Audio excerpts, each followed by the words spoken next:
أيها الأخوة، هذه القصيدة من كلمات الشاعر راجي جمال الشيبة الإسلامي رثافي أخوه أحمد، ألحان وأداء أبو صالح الشامي. يقول فيها: يقول أبو غالب تعب قلبي من أوضاع الزمان، وتبدلت الأيام ذي كان وتعلى بالي سكون، وتغيرت بقعة وبشفرات الماسي والمحون، أنيت من صدري أنين الأوخ الأخوان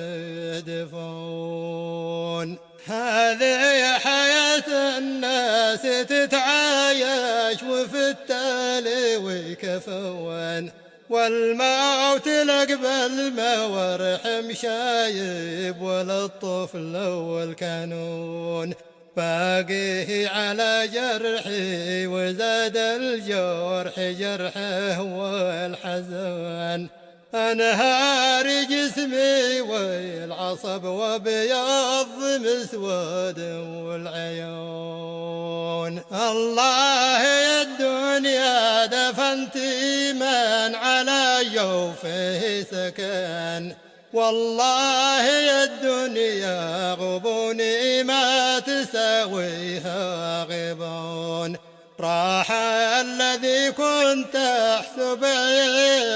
ملاذي والوطن، واليوم راح اللي يسلي خاطري من كل هون. هبت رياح الضيق واجتاحت ضلوعي والبدن، وظلم علي الحال طالب خالقي خيره وعون، يا مرسل المختار طه بالرسالة ويسنن، يا منزل آيات الكتاب انه وزعه عما ونون، اغفر ذنوب العبد وابعد من ترجى كل ضان، يا مالك الأملاك يا عالم بما تخفي البطون،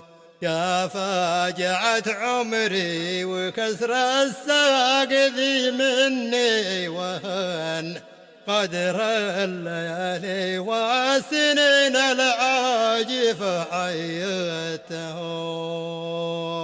ارحمني المرسل ذي نبأ عن أخبار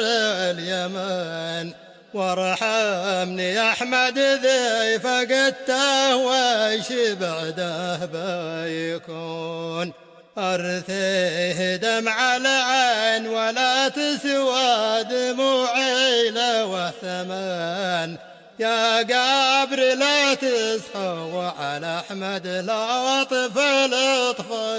الحنون، يا الموت ريتك شلت أبو غالب وخليت وطنون، لكن مقادير العظيم الوحد الفرد والمنون، باحن حنات المعابر سوعت أفواج والفتن، حنات هدت كل شمخ والقت رمض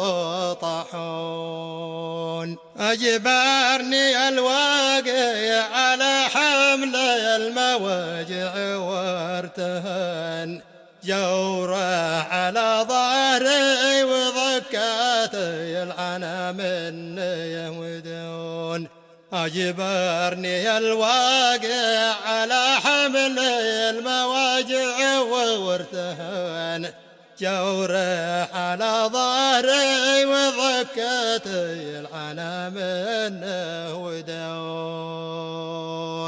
وسلامتكم.